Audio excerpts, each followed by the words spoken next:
नमस्कार, आकाशवाणी से समाचार संध्या के साथ मैं कनकलता।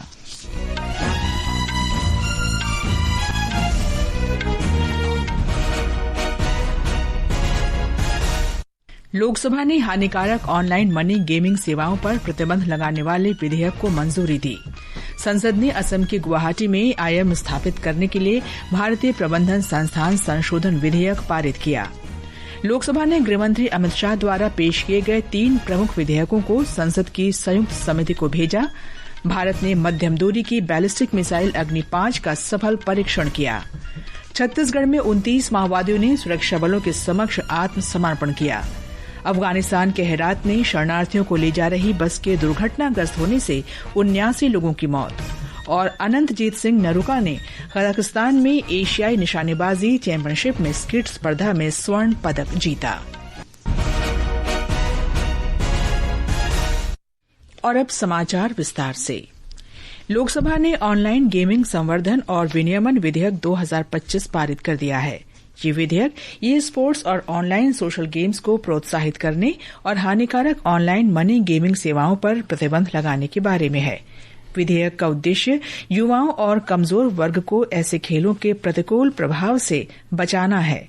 इलेक्ट्रॉनिक्स और सूचना प्रौद्योगिकी मंत्री अश्विनी वैष्णव ने कहा कि पिछले 11 वर्ष में डिजिटल प्रौद्योगिकी क्षेत्र में काफी वृद्धि हुई है।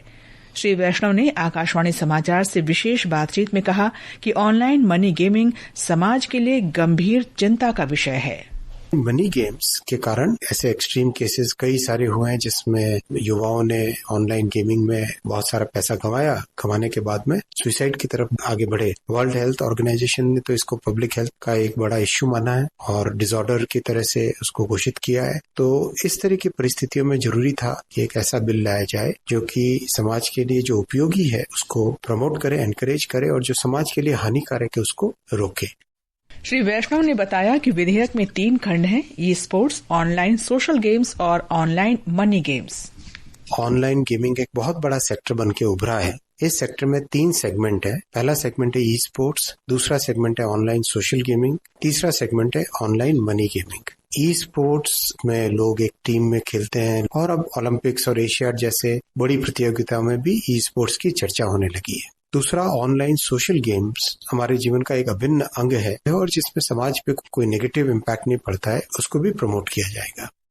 संसद ने असम के गुवाहाटी में IIM स्थापित करने के लिए भारतीय प्रबंधन संस्थान संशोधन विधेयक पारित कर दिया है।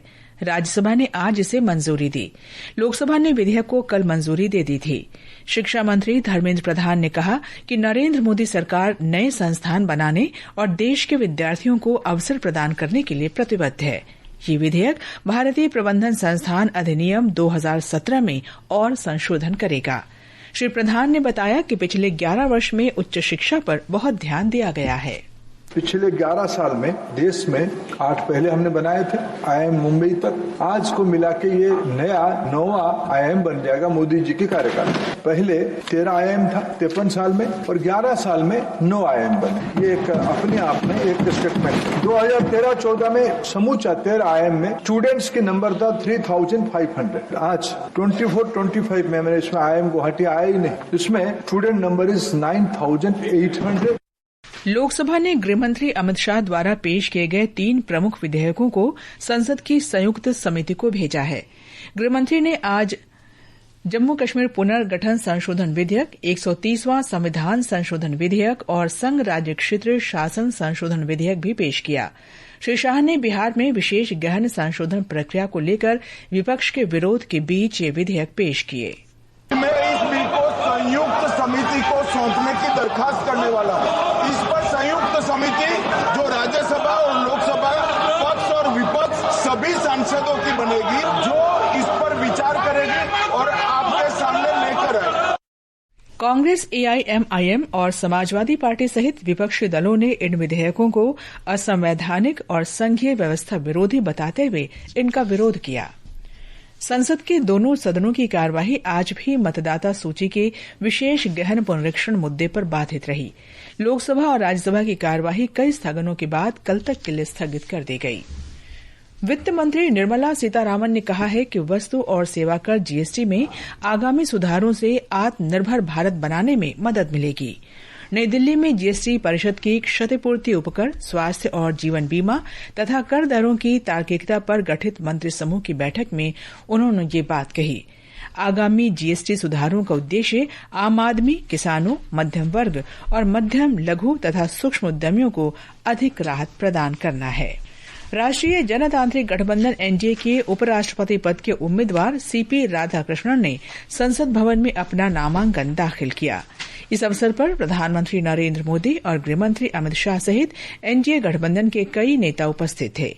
प्रधानमंत्री ने विश्वास व्यक्त किया है कि सीपी राधाकृष्णन एक उत्कृष्ट उपराष्ट्रपति साबित होंगे।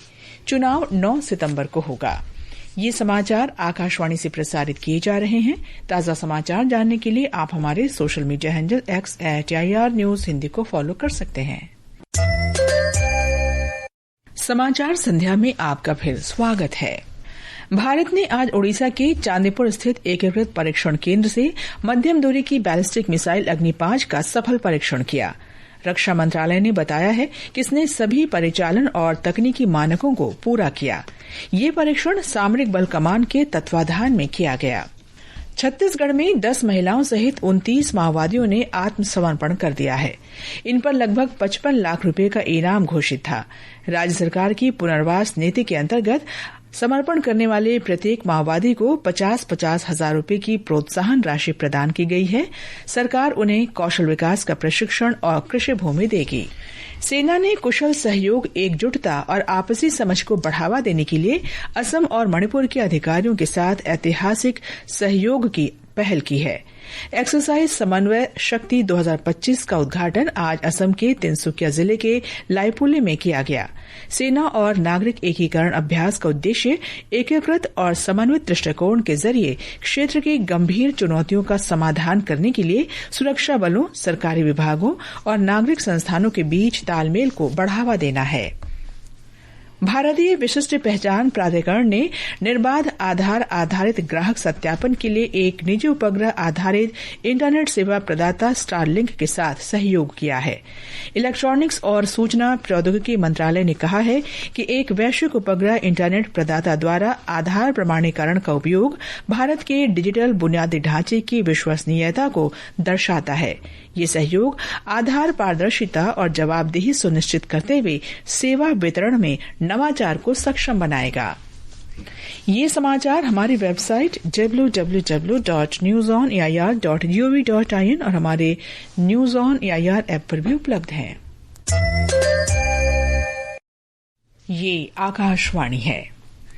भारत ने संयुक्त राष्ट्र सुरक्षा परिषद में पाकिस्तान की कड़ी निंदा करते हुए कहा है कि पाकिस्तान में 1971 के बांग्लादेश मुक्ति संग्राम के दौरान शुरू हुई यौन हिंसा की प्रवृत्ति जारी है। भारत के स्थायी मिशन के प्रभारी एल्डोस मैथ्यू पुन्नोस ने कहा कि 1971 में पाकिस्तानी सेना ने लगभग 4 लाख महिलाओं के साथ सामूहिक दुष्कर्म किया। ये शर्मनाक रिकॉर्ड है। The utter impunity with which Pakistan Army perpetrated heinous crimes of gross sexual violence against hundreds of thousands of women in erstwhile East Pakistan in 1971 is a matter of shameful record. This deplorable pattern continues unabated and with impunity to this day. Rampant abduction, trafficking, sexual violence and forced religious conversions of thousands of vulnerable women and girls as weapons of persecution towards religious and ethnic minority communities are reported and chronicled, including in the recent OHCHR reports. Pakistan की बार-बार कश्मीर का उल्लेख करने पर प्रतिक्रिया देते हुए इन्हें से ढोंग बताया। विदेश मंत्री डॉ एस जयशंकर ने रूस के प्रमुख विद्वानों और थिंक टैंक के प्रतिनिधियों के साथ बातचीत की है। इस दौरान उन्होंने भारत रूस संबंधों, समकालीन विश्व भू राजनीति और भारत के दृष्टिकोण पर चर्चा की।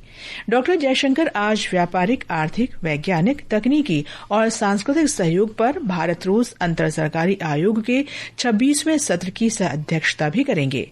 वो मॉस्को में भारत रूस व्यापार मंच की बैठक को संबोधित करेंगे। अफगानिस्तान के हेरात प्रांत में शरणार्थियों को ले जा रही बस के दुर्घटनाग्रस्त होने से 79 लोगों की मौत हो गई है और 3 अन्य घायल हो गए हैं। राहत अभियान जारी है। इस महीने की शुरुआत में उत्तरी और मध्य अफगानिस्तान में कई बड़ी सड़क दुर्घटनाएं हुई हैं।